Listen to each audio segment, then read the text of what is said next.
Good morning for those who are in Brazil. Good evening for for you, Professor Kim, who is talking to us today from Seoul.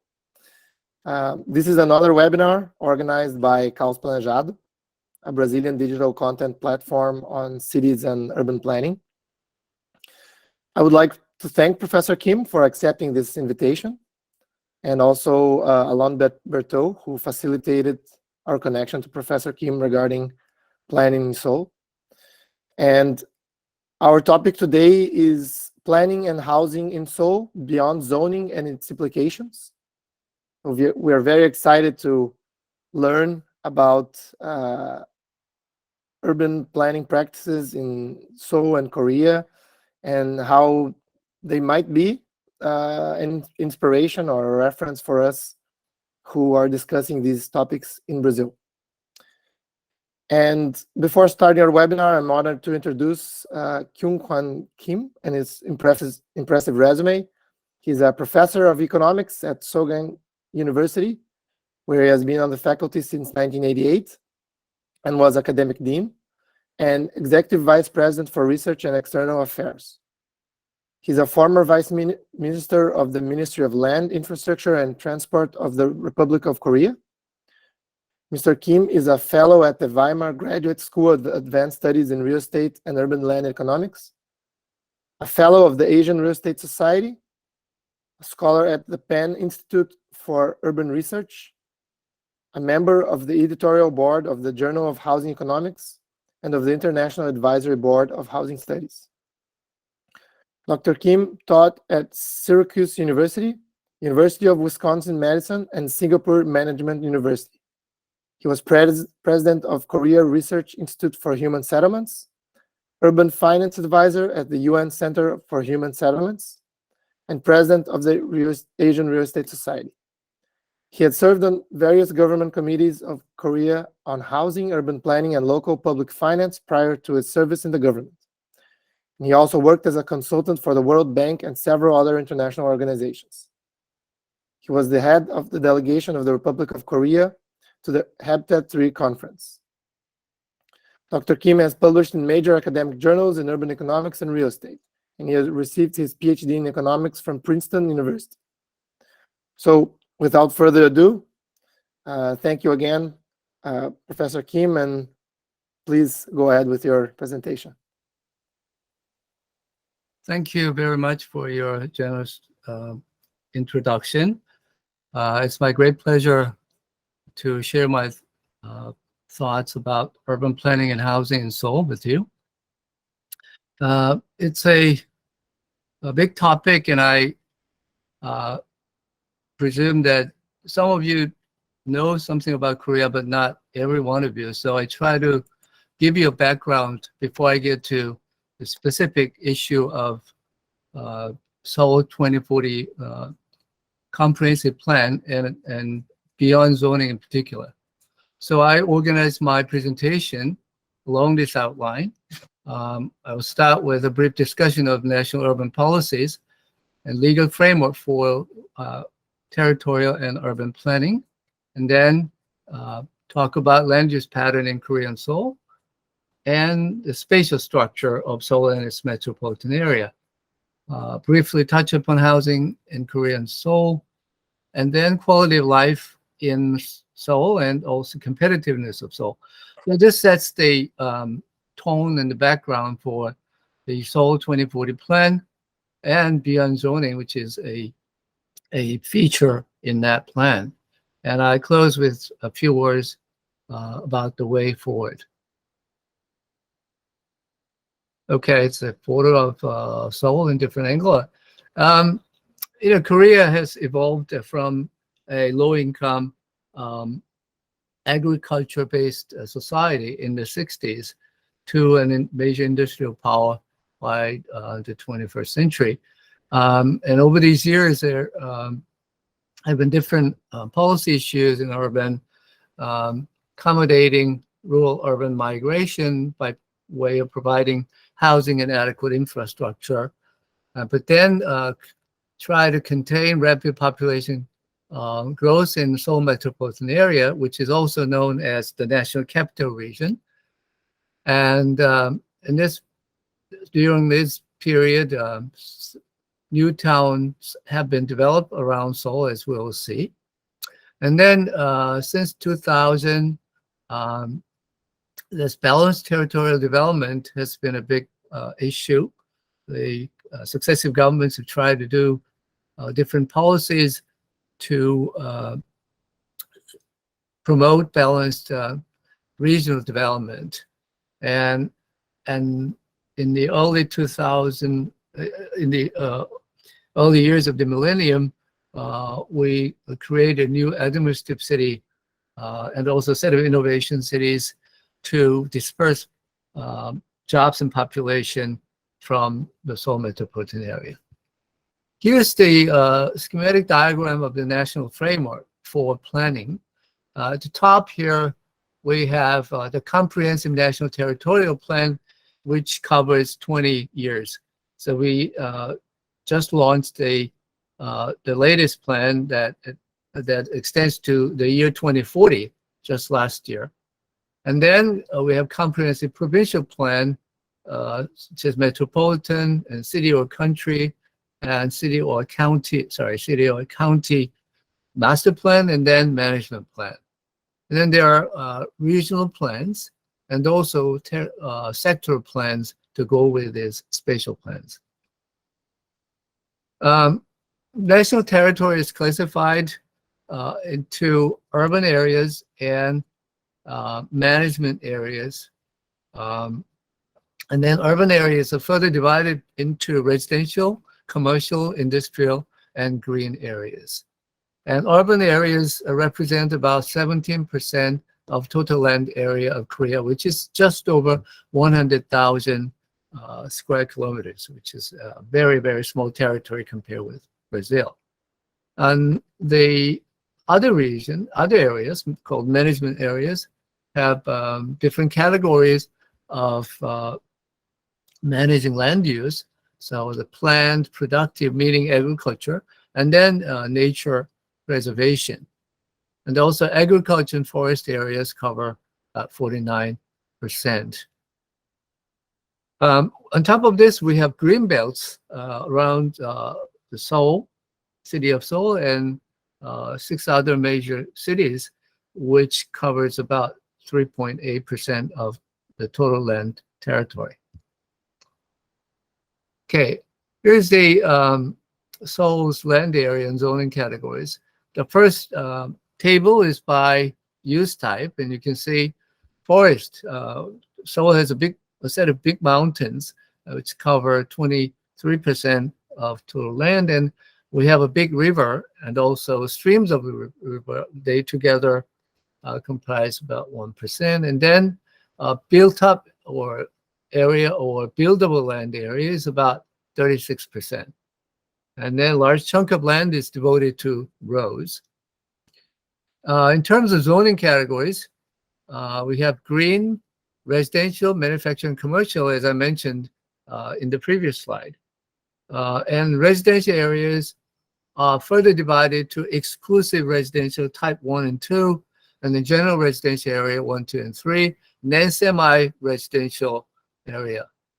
Then likewise, manufacturing category is semi-manufacturing, general, and exclusive. So semi means there is room for mixing with other land use categories. And then commercial, according to the hierarchy of the level of economic activities, we have 4 categories under commercial. And then here is the land use pattern. Basically, the yellow color represents residential areas.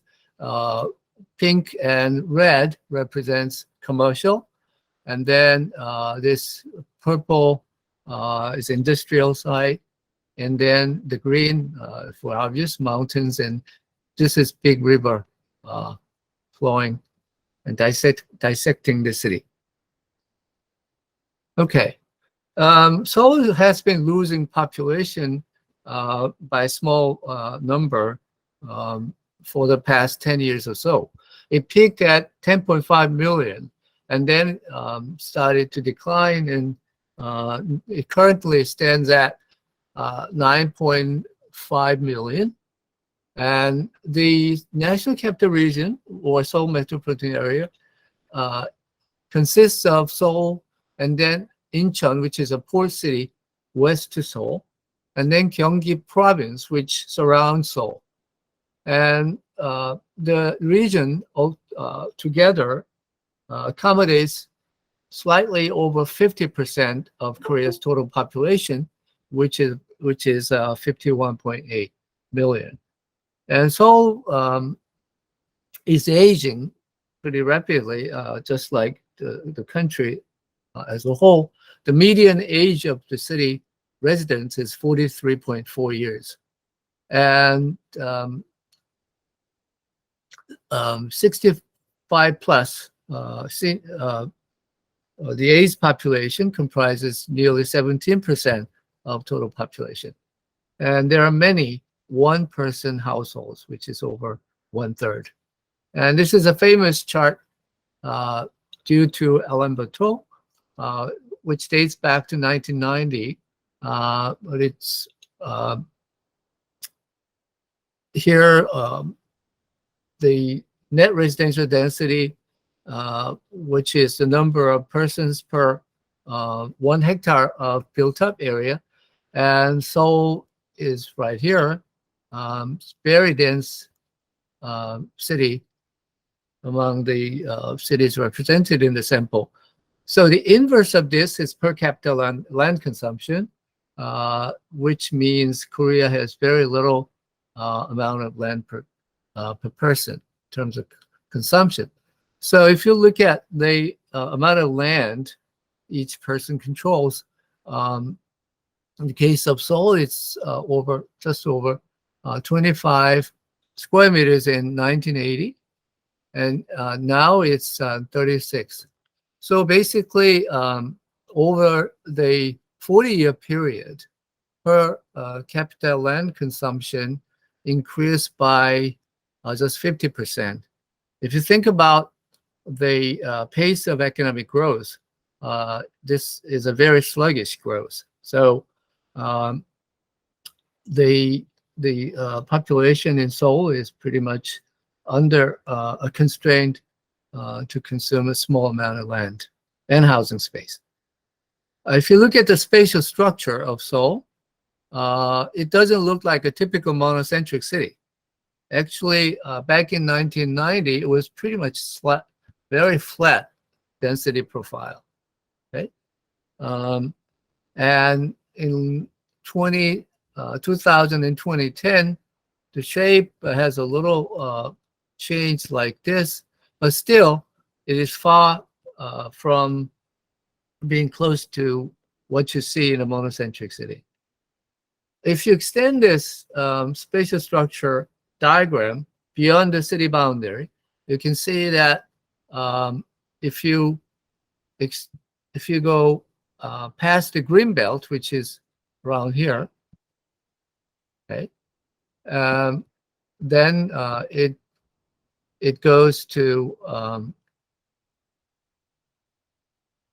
downward sloping curvature.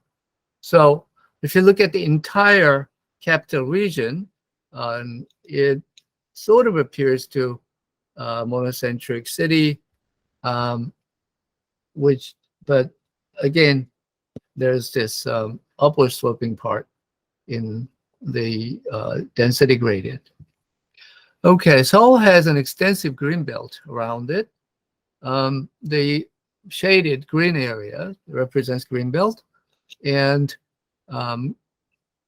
there originally the nation's green belt covered about almost 5% of the national territory, and then there was a big reform on green belt policies in the late 1990s.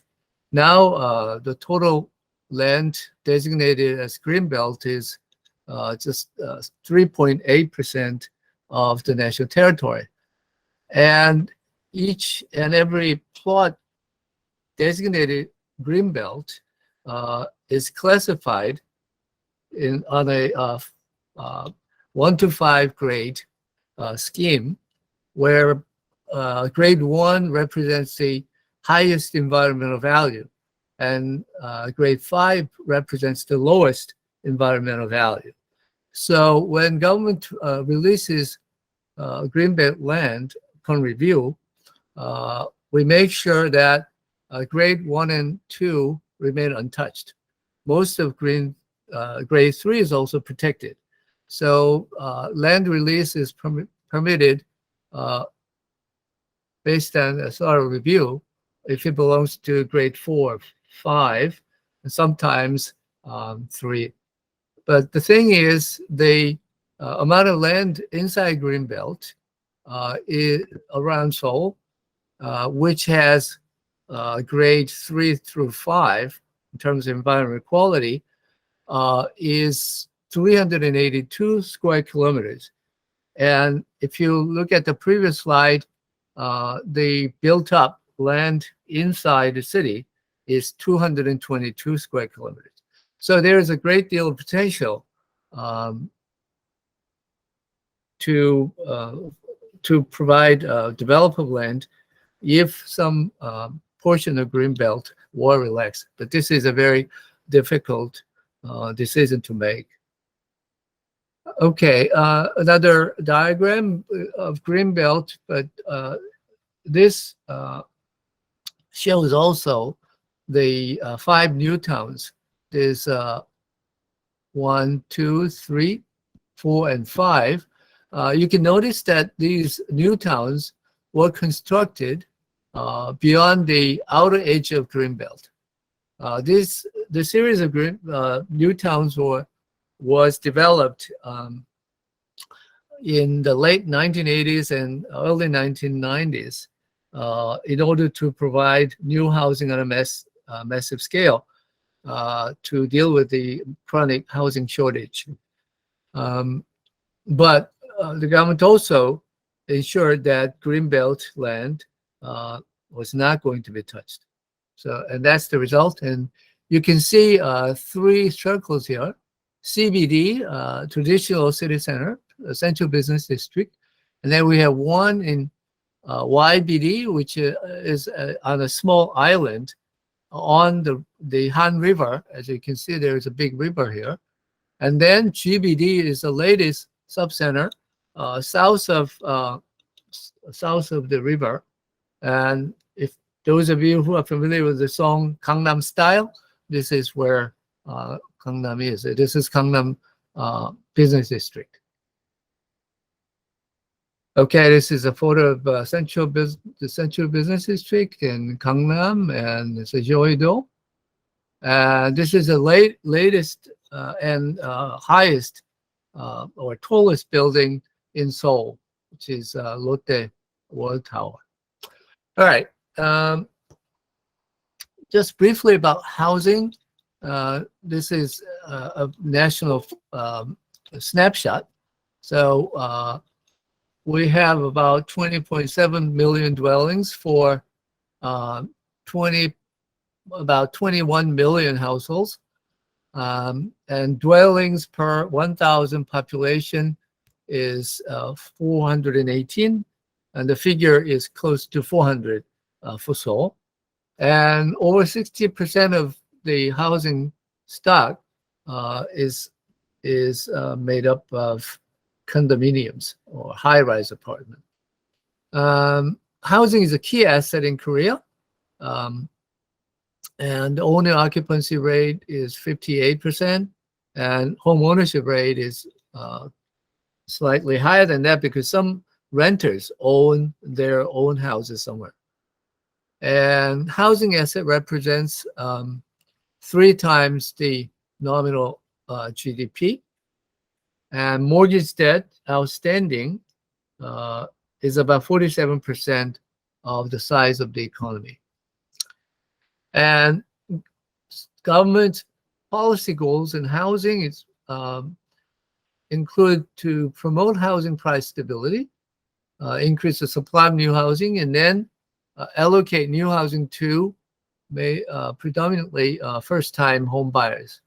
So we have direct provision of housing through Land and Housing Corporation and local government bodies. We have public rental housing stock, which now represents almost 8% of the total housing stock of the country. And then we have both demand and supply side subsidies. And we have housing finance support through Housing and Urban Development Fund, which is a government fund managed by the Ministry of Land, Infrastructure and Transport. We have a secondary mortgage market facility, which is known as Korea Housing Finance Corporation, which is 100% government owned. And we have a very large number of regulations on land and housing market, including the price control on new apartments, rent regulation, and then macroprudential regulations called ceilings on loan-to-value ratio, debt-to-income ratio, and debt service-to-income ratio. And this anti-speculation measure is very important because government is very concerned about housing price stability, and to keep housing prices stable, they control speculative behavior. I'm going to skip this. All right, we used this measure, which is called housing supply ratio, defined as the ratio between the number of dwellings and the number of households. So Korea as a whole, this number is 103.6, meaning there are 3.6% more houses than there are households. But in case of Seoul, it's 95%. So there is less housing than there is population, households. Now, over the past 5 years, housing prices have gone up very, very much in Korea, especially in Seoul. And apartment price in Seoul has nearly doubled. But I don't want to go into the numbers in detail.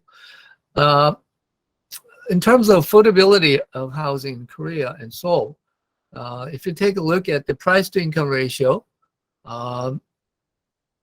the latest figure is 7 for the country and 17.6 for Seoul. And December last year, it peaked at 7.6 for the whole country and 19 for Seoul, which puts Seoul among the top, among the most unaffordable cities among the world major cities. Okay, this is a diagram taken from a report by Demographia, an international consulting company. If you look at this measure of price-to-income ratio, Hong Kong tops the list. This is as of 2019. It's close to 21. Now it's 23. So Seoul would come just next to Hong Kong. And as you can imagine, all these cities with very high price-to-income ratio have one thing in common, which is they have a strict urban containment policies that make it difficult to provide developable land for new housing. And Seoul is also in that category. Let me skip. The home ownership rate in Seoul is under 50%. All right. Very important thing to notice before we go to the Seoul Comprehensive Plan 2040. Most of Seoul has been developed. And therefore, in order to provide new housing, the most realistic option is to redevelop existing residential area in higher density. Actually, the share of apartments in Seoul, which have been provided through redevelopment, was 62% between 2000 and 2019, and recently it was over 70%. But then, starting from 2014, no new designation has been made to allow for redevelopment of existing residential areas. And this was because the previous mayor had a different philosophy about redevelopment of the city. So you can see that housing is unaffordable in Seoul, and one of the main reasons is that new supply was limited because redevelopment was made very difficult in recent years. On top of that, because we developed new towns around Seoul, which is about 30 kilometers from the city center, commuting time is the longest among the OECD member states. This is a bit dated, but still Korea tops the list in terms of commuting time. Altogether, taking all these things together, how happy is the residents of Seoul? There is a subjective measure of happiness published by the World Happiness Report, which is published annually from 2012. And you can see that there is strong correlation between per capita income and World Happiness Index at the national level. And you can see that this is a trend line, and Korea and Japan are below the trend line, meaning their perceived level of happiness is lower than what their income would have justified. If you look at the ranking of cities in terms of happiness, based on the survey of Gallup International, each resident is asked to rate their perceived level of happiness on a 0 to 10 scale. And if you look at the list, among the top, we have this Scandinavian and Northern European countries predominantly. And then these are the large global cities we know. But Korean cities are not doing very well.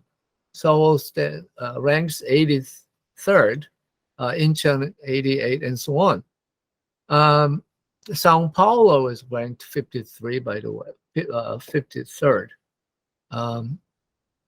But basically what this says is, housing is unaffordable, commuting is long, and perceived level of happiness is lower than what the income of residents should suggest.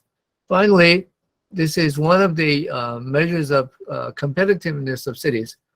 This one published by the A.T. Kearney, the international consulting company, and this is Seoul. So used to be among the top 10, and then recent years it fell to 17th in the world. So in short, the citizens of Seoul are not very happy about urban life. There are many good things to talk about the city, but subjective level of happiness doesn't seem to reflect that. And Seoul is losing its competitive edge in recent years. With this background, this March, the new mayor revealed the Seoul's 2040 comprehensive plan. The objective is to enhance quality of life of citizens of Seoul and also make the city more competitive. And the nature of this comprehensive plan is a long-term strategic plan to guide new urban spatial structures that are suitable for the future, considering the ongoing digital transformation. And there are 6 key agendas. The first one is to create sort of walkable, autonomous neighborhoods in which each resident can basically take care of everything. So this is called based on first and last mile locality infrastructure. Everything can be done within 30 minutes. Excuse me, this walk. It should be a walk. Okay? And there is a big river and also streams of river. So the plan calls for making this water asset available to as recreation space to many citizens, and then strengthen the three nuclei, mainly the Central Business District, Gangnam, and Yeouido Business District that I showed to you, to make the city more competitive. And then urban planning, a new approach known as beyond zoning, which will spend a few more minutes. And then putting railways underground and release more space on the surface as well as underground. And then finally, expansion of future-oriented transportation infrastructure, including autonomous vehicles. So another way of presenting this is in terms of 6 spatial plans. First 4 relates to restructuring urban space, making a walkable life zone, and then waterside centered urban space, and then innovative centers building on this 3 existing nuclei, and transitional planning. This is beyond zoning storage. And the last 2 relates to infrastructure for the future, sort of multi-functioning infrastructure and future transportation infrastructure to accommodate autonomous vehicles.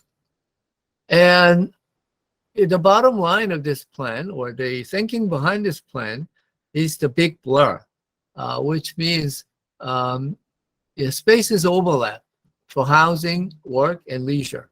In the past, work, live, and play, these spaces were separated and were connected through public transit and personal mobility instrument. But now people tend to work and live and play in overlapping spaces.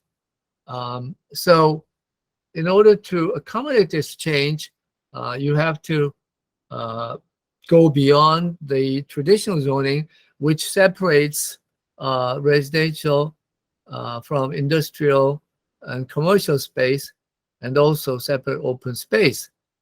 And we might further need to make way for sightseeing and business and public space on top of these 4 traditional categories. So if you compare the 2030 plan and 2040 plan, 2030 plan can be described as having uniform height limits, but 2040 plan has much more flexible approach to height limits. So under the 2030 plan, residential housing has a maximum height of 25 stories or 35 stories, depending on zoning category. Mixed residential area, the maximum height was 50, and the commercial buildings could go over 51 story if it's in the Central Business District. And all right, but now we don't have under the 2040 plan, there's no universal regulation on height, and tends to differentiate height limits considering the site characteristics. So the word beyond zoning, I think is not a professional term.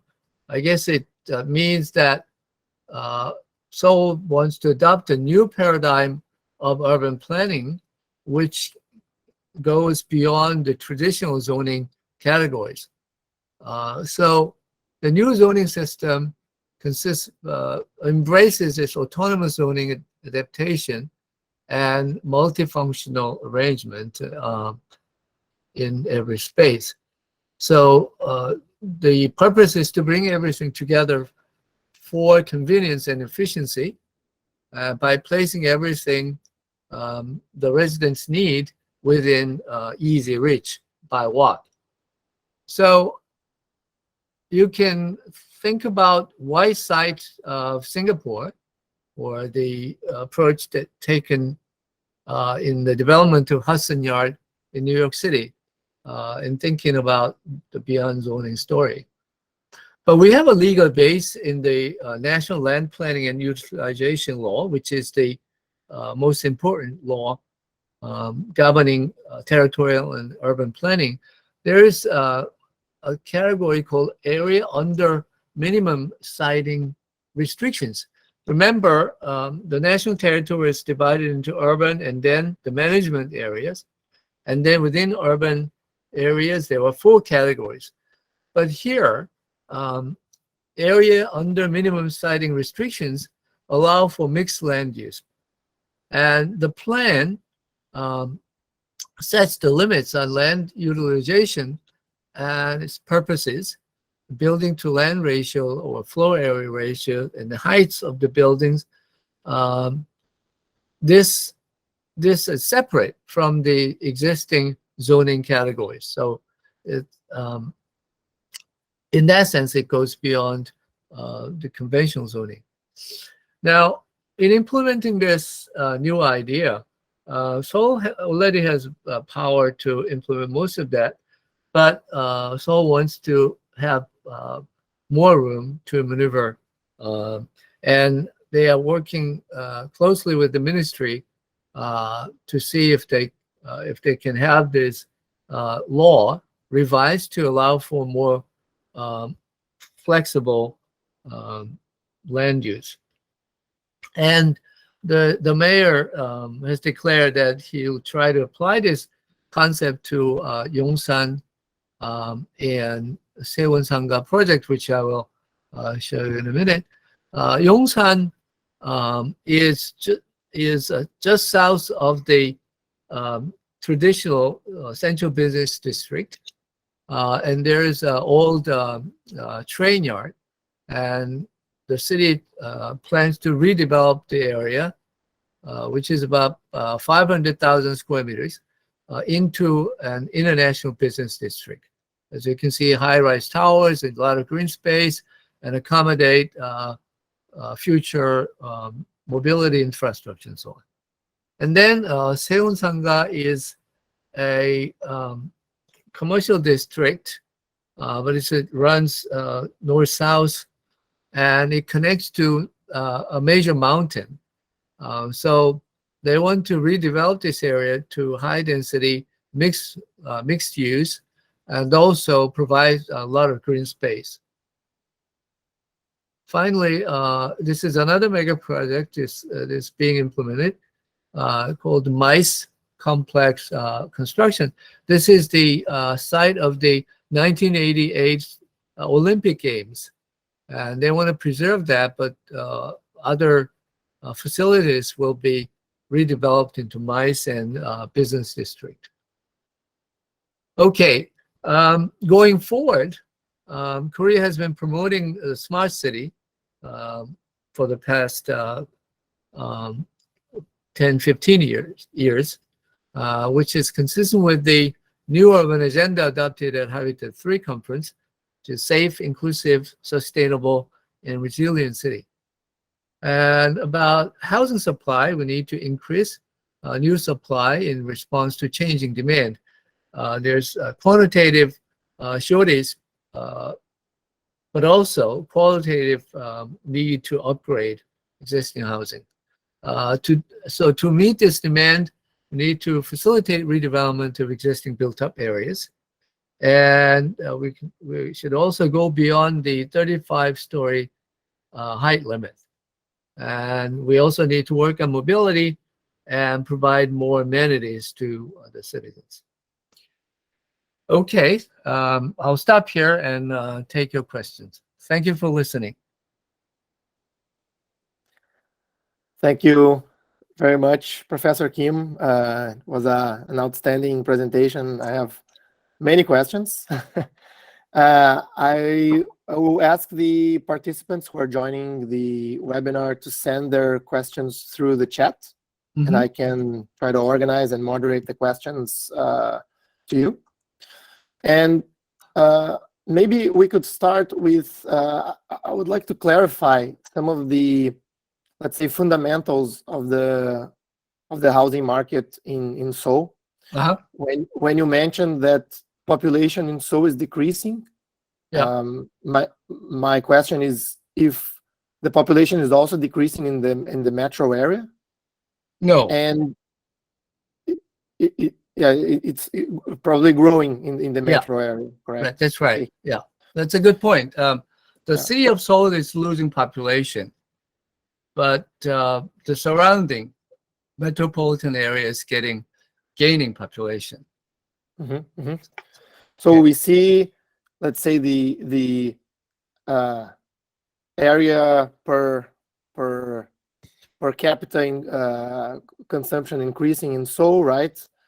And historically, a challenge in redeveloping and growing built-up area in the capital. So that may be a reason. And my question is, what was the effect of the Greenbelts, and in comparison to the let's say the built-up area limits within the urban area to lead to this outcome?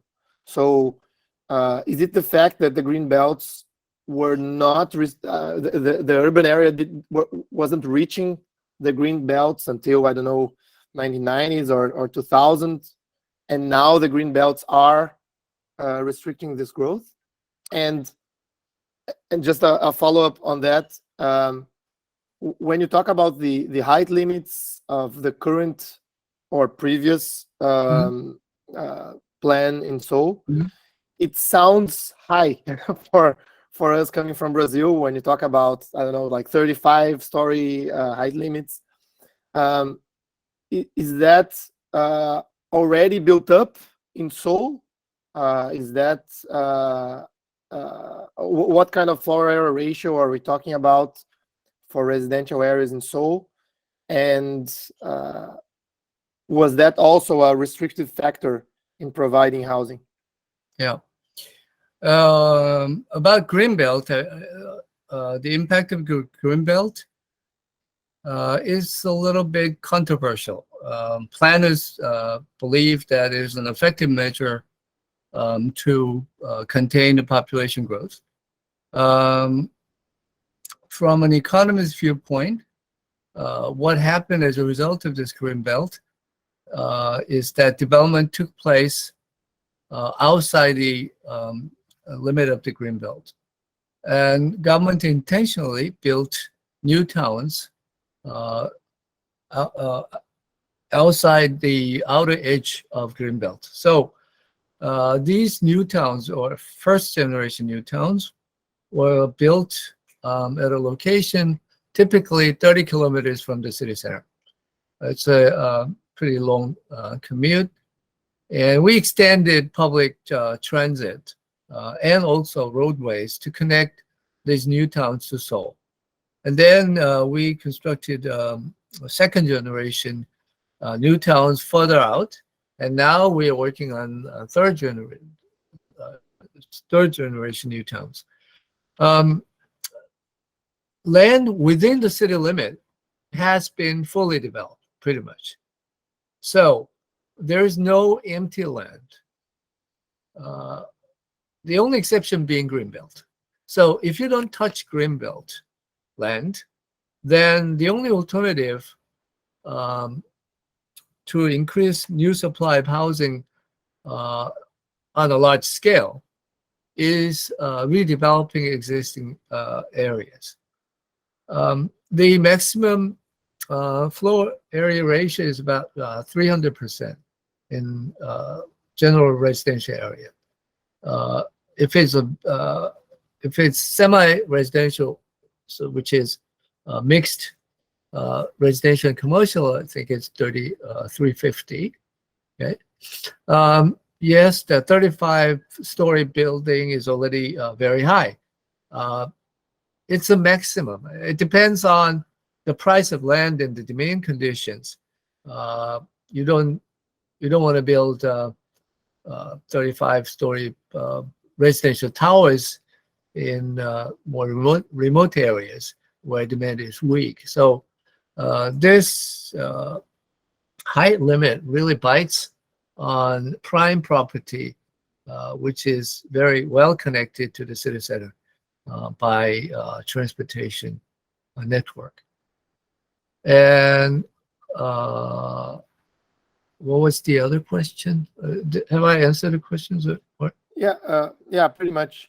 Yeah. Okay. So with the new beyond zoning thesis, we're talking about flexible height limits, and how does that affect FAR in the state? Well, the FAR in different zoning categories is specified in the National Land Planning and Utilization Law. So the highest FAR under the current law for the commercial area, which is in the most central location, is 1,500%.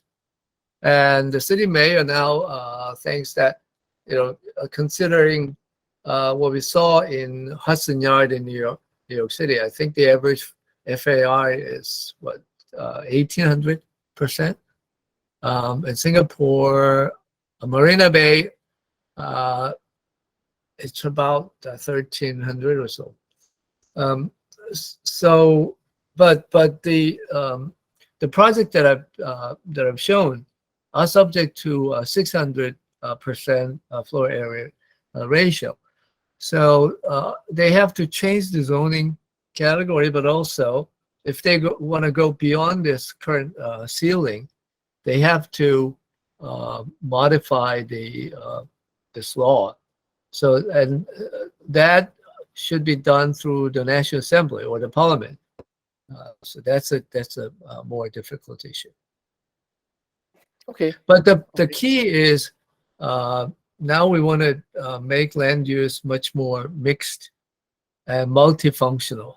And this will help reduce travel distance and travel time, making the city more sustainable and also more convenient for residents. Excellent.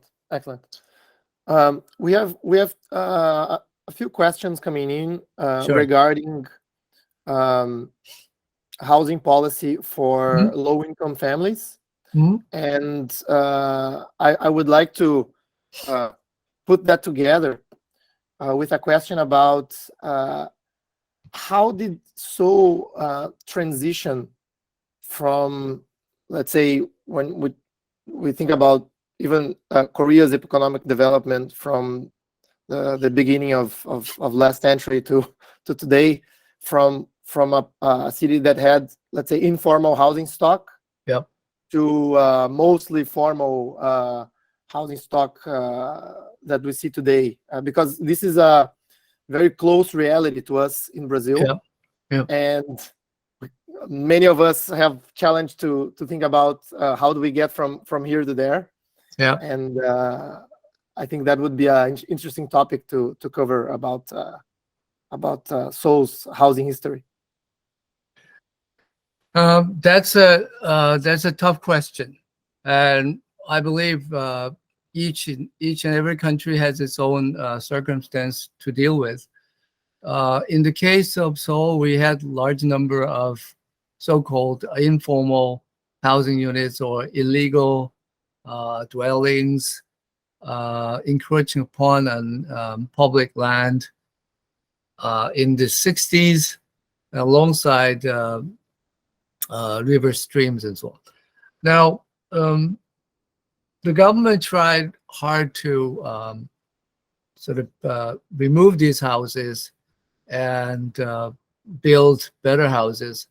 And there were some conflicts in terms of, driving away the original residents by way of this redevelopment. So I cannot say that we took care of it in a perfect way, especially in the early years. But more and more, the key, the more I think about this, is I tend to feel that the key was that the income of the residents in this informal housing continued to grow, which allowed them to find better housing options and sort of make their way out of this informal settlements. So government policies did play an important role, but I don't think it would have been possible with just government policies. Because if people have no income and money to pay for better housing, it is very difficult to convince them to move from the residences they are living, right? So that was the early story. Starting from, say, 2000, we started building a large number of public rental housing units every year. This policy has never changed, despite the changeover of government from conservative to progressive, or progressive to conservative. Every government continued with this policy of building public rental housing. So now we have public rental housing stock, which is about 8% of the total housing stock, which is pretty sizable. And we started from scratch in the late 1990s. Okay. The other measure to help low-income housing is housing demand subsidy, which is housing benefit, or housing allowance, housing voucher.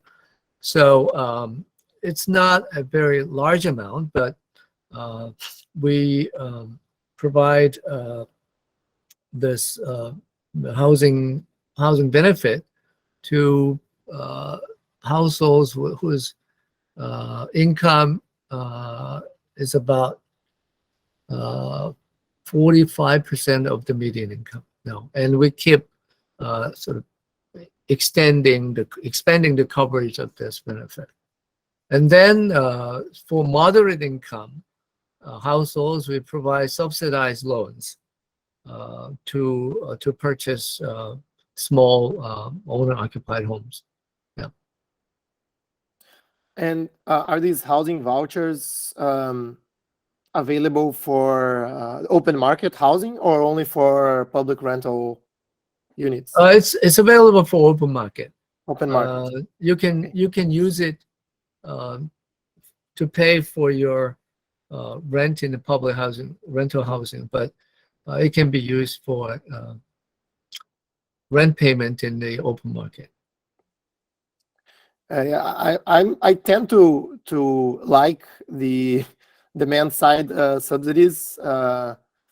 One question that frequently arises, two questions, is what are the effects on housing inflation, or if it eventually affects housing prices, and also is there any sort of discrimination in terms of accepting housing vouchers by landlords and that sort of thing? So it's just a topic that is current in the United States. Well, it's a very different society than the U.S., but it is correct that if you don't increase the supply of low-cost housing and provide housing voucher, then rents can go up without helping the tenant very much. So we do make an effort to increase the supply of affordable housing, at the same time providing this housing benefit. So we need to work both on the demand side and the supply side. And I'm not aware of major problems with landlords' discrimination. Okay. Another question regarding that maybe can tie into this topic of supply side housing is that you talked about flexible building heights or higher building heights in some areas. There's the example of Hudson Yards in New York. But some participants are commenting that Hudson Yards are not exactly the let's say a benchmark in allowing for inclusive housing practices, or even, I mean, there's a lot of commercial space, and many of the tall buildings we see, at least here in Brazil and maybe in some of your examples, are, let's say, combined with large open areas that all in all don't add up too much in terms of built area. So I think that's one aspect. And then are these is this flexibilization in building heights also considering, say, social inclusion metrics, such as a minimum number of units for public housing or for low cost housing? I do agree that Hudson Yard or this Marina Bay development to Singapore are targeted at low-income group. I mean, the city is approaching this more in terms of making the city more competitive by providing better office space, recreational space, space for conventions, and so on. So there's a multifunctional space. Now, about inclusive housing or affordable housing supply, you could recoup some of the planning gain from these projects and use the fund to provide low-income housing. Of course, you can require that certain number of units of affordable housing be built within the project. But there's always room for collecting some fund by way of recouping planning gain for this mega project, and use the fund to support low or moderate income housing development. Thank you. There's another question regarding rent controls for a new building. How do these work?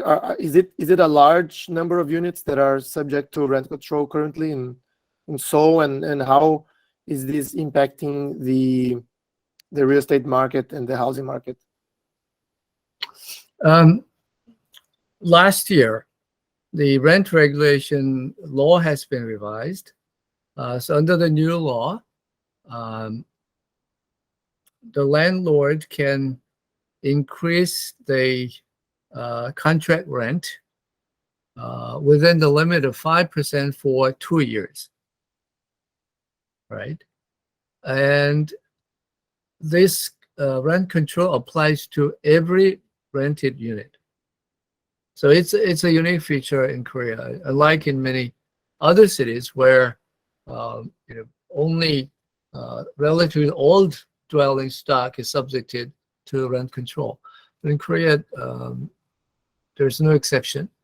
And also there is, the law gives the tenant, existing tenant, the right to request for a renewal of tenure for 2 years, right? So this is a new provision in the revised law. So if you are a tenant, you can stay in the unit for 4 years, and the maximum rate of increase in rent is kept within 5% for 2-year period. Now, as soon as this new law took effect, rental price has gone up by a large amount last year, and there was fear that the law was revised in 2020, not last year. And there was fear that 2 years after, which is this year,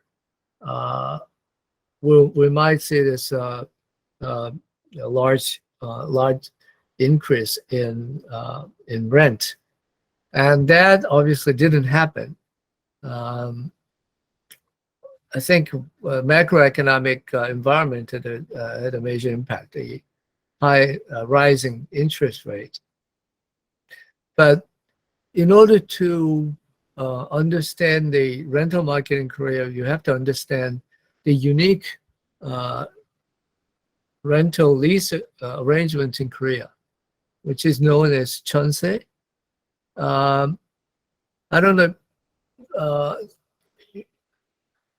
don't know whether you're familiar with this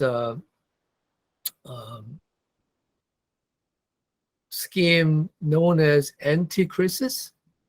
Anti-crisis dates back to the Roman law, and actually there is a paper, a 2010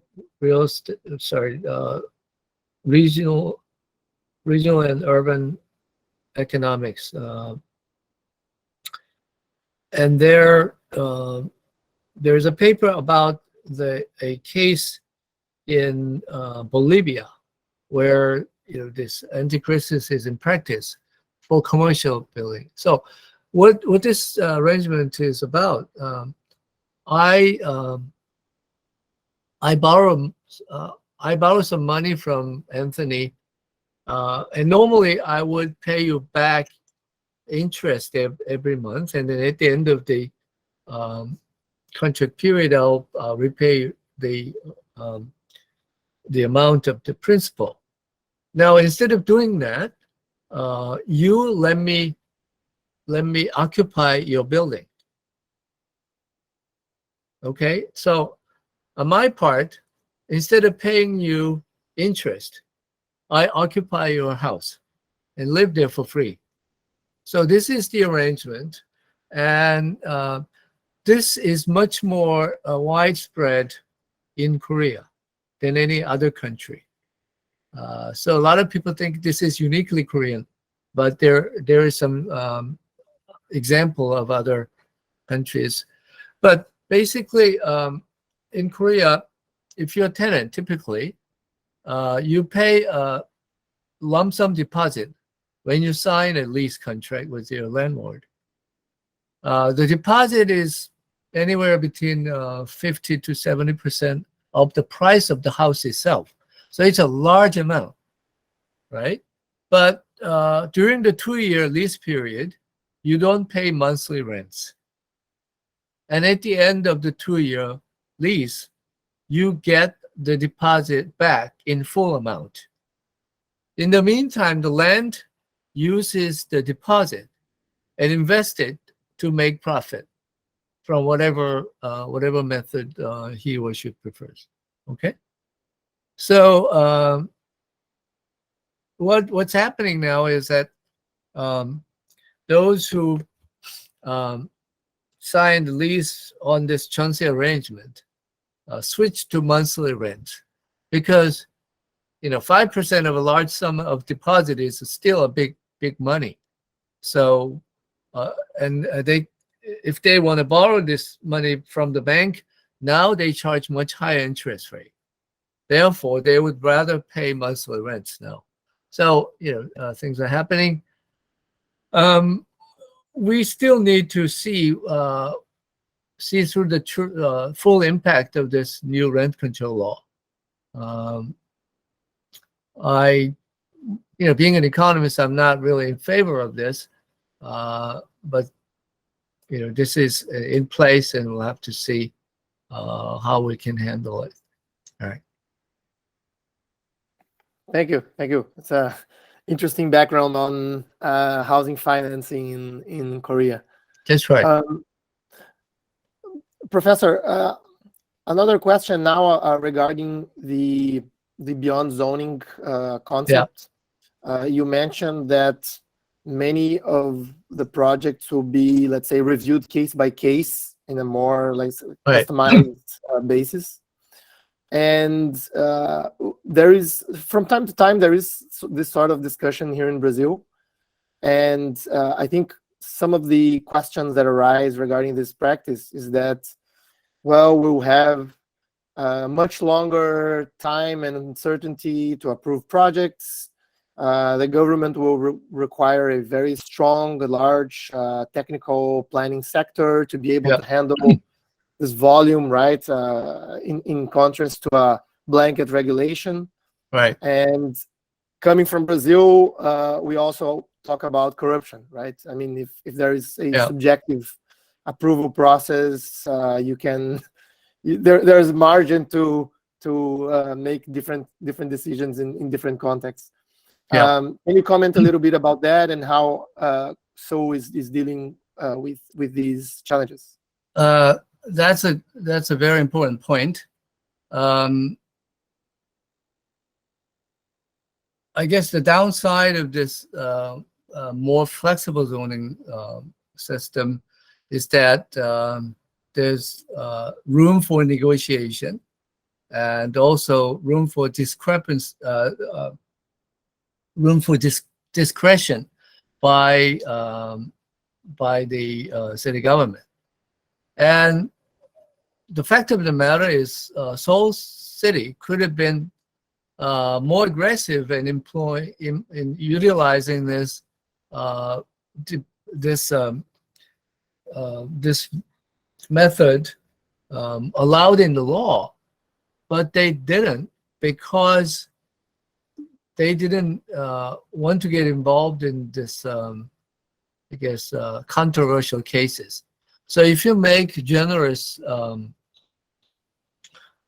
if you allow very generous deal for particular projects, then there'll be a lot of criticism, a lot of questioning about the rationale for that, and whose interests the government is serving, and so on. So civil servants are by nature risk averse. They don't want to do something brave until they are sure that they will not be sort of challenged for the rational decision they end up making. So this type of flexible zoning or flexible land use scheme requires social trust and transparency in the process leading to the approval of a project. So there are many watchdogs from the civil society, representatives, NGOs, and the media, and so on. And so hopefully the city will make the best decision for the entire population. But that's a tough issue to deal with. Yeah, thank you. Yeah, so apparently not a closed cut case anywhere in the world. I think we have a last question if you have time. That is actually sure. regarding public transit. Yeah. There's a participant asking if public transit is inclusive or accessible in Seoul, if there are state subsidies for transit development or consumption, and how are these policies developing? I understand it. Maybe it's not your I can focus, answer the question. Yeah. but you can. Okay, thank you. Those of you who might have visited Seoul or Korea in general would have felt that the level of service and the quality of service of public transit is outstanding. It's very safe, convenient, and efficient, and they are very affordable. A subway ride would cost, well, now even cheaper in dollar terms because of the exchange rate, but definitely less than $1 per ride. And if you are a senior citizen, 65 years of age and older, you get free ride on subways. So it's very affordable and inclusive. Now, financing of the new construction or extension of existing public transit network costs a lot of money, and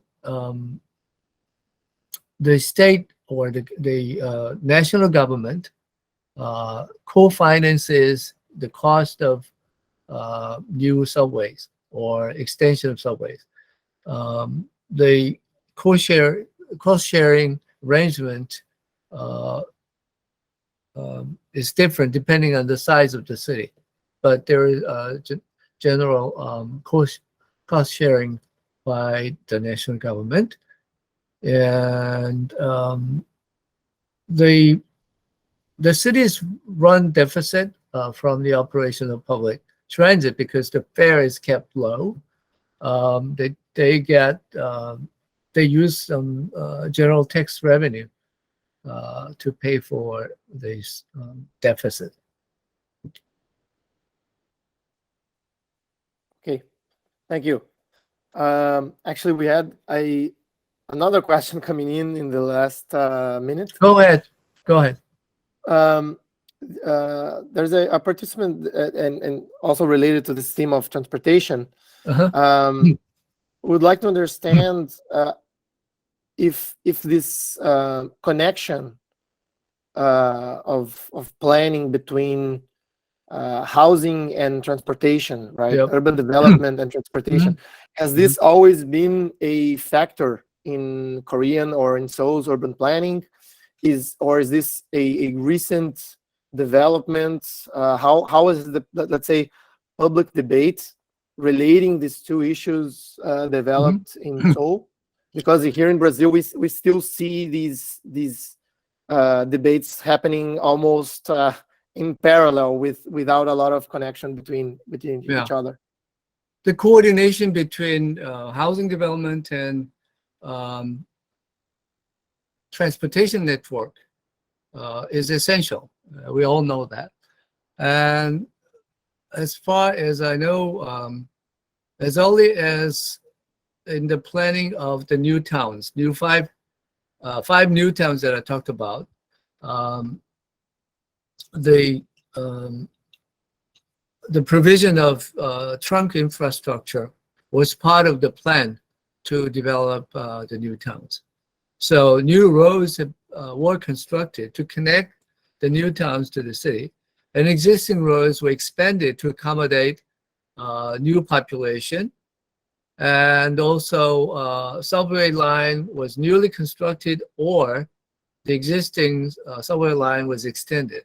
And that principle continues to hold in other new town developments since then. And we're now trying to build high-speed railways that connect to the new towns and existing cities and Seoul. So it's called GTX, is Great Train Express or something. So it's a high-speed rail that connects the new towns and other existing cities within the capital region to the city center of Seoul. And that way we can reduce travel time and also discourage the use of private automobiles and commuting. So that will contribute to making the cities more sustainable. Thank you. So, Professor Kim, just to close our webinar and this very rich conversation about housing and so within the concept of beyond zoning, do you think let's say urban debates or this public concept around urban planners regarding the expansion of built area to promote housing affordability, this concept that we have brought in here in Caos Planejado with Solly Angel and Alan Berthaud and your work as well. Do you think this concept is becoming mainstream in Seoul, or is there still a view that development must be restricted, or let's say balanced, or spread out within the metropolitan area? How are planners seeing the city development regarding the supply and demand that economists talk about so much? And maybe we can use this broader question to close our webinar.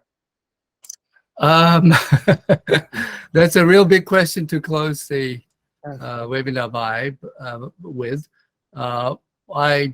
I'm not an urban planner. I'm an urban economist by training, but I do appreciate the views of planners. And there are many more planners than there are urban economists in the real world, right? I think there's a great deal of room for mutual learning between the two professions, if they are willing to reach out a little, a little more. So economists need to learn about planning more, and the planners need to understand the economics better.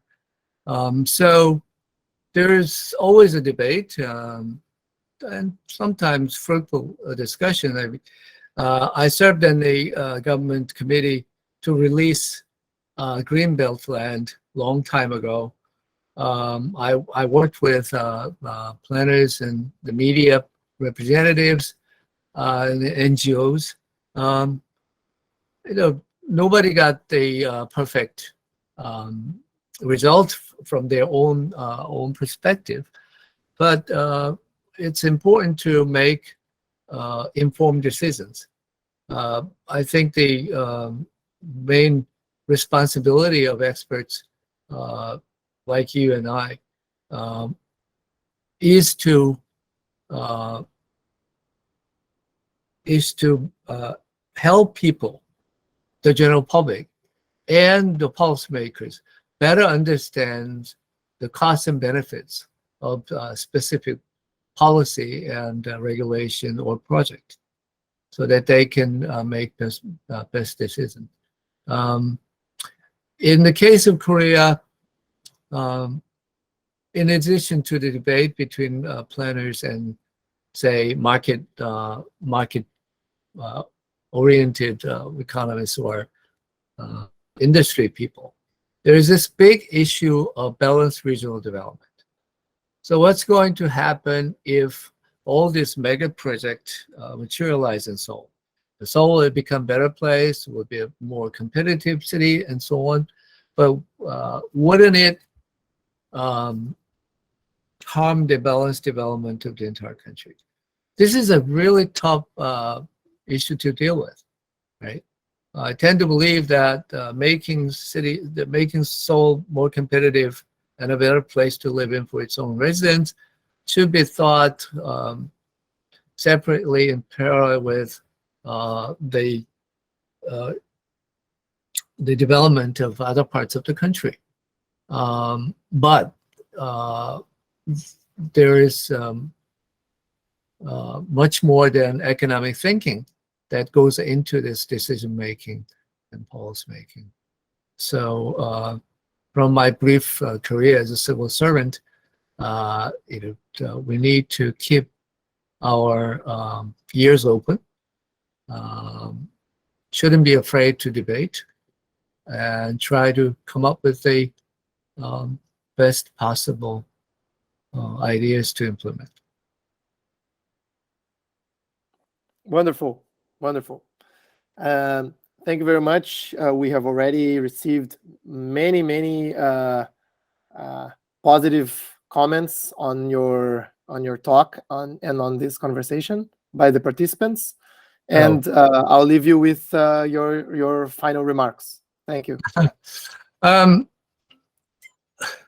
When you sent me an email a few months back, I wasn't quite sure whether I was the right person to take this up because I'm not a planner. On the other hand, two things got me to reconsider. One, of course, my good friend Alain recommended me to you, so I couldn't turn it down easily. But secondly, I always learn from experts from other countries. And I always tell my international colleagues, we receive a lot of delegations, and I say, please try to learn from both our successes and our mistakes. And I think this is really a valuable opportunity to share our ideas and knowledge, but it's a short amount of time, short period of time. I couldn't have delivered all the details, the relevant details to you. Likewise, the audience probably couldn't have absorbed everything. So I consider this as a beginning of a dialogue going into future. And I am willing to communicate with you in the future on this subject. So I am glad that I agreed to do this. I hope this was useful to you and your colleagues. It was very useful indeed. Here, our mission in Caos Planejado is mainly to debate urban planning issues here in Brazil, but we also many times seek global benchmarks and cases around the world to see if we can inspire our local planning policies. So this was very, very valuable to us. So thank you very much. Thank you indeed. All right. Bye-bye.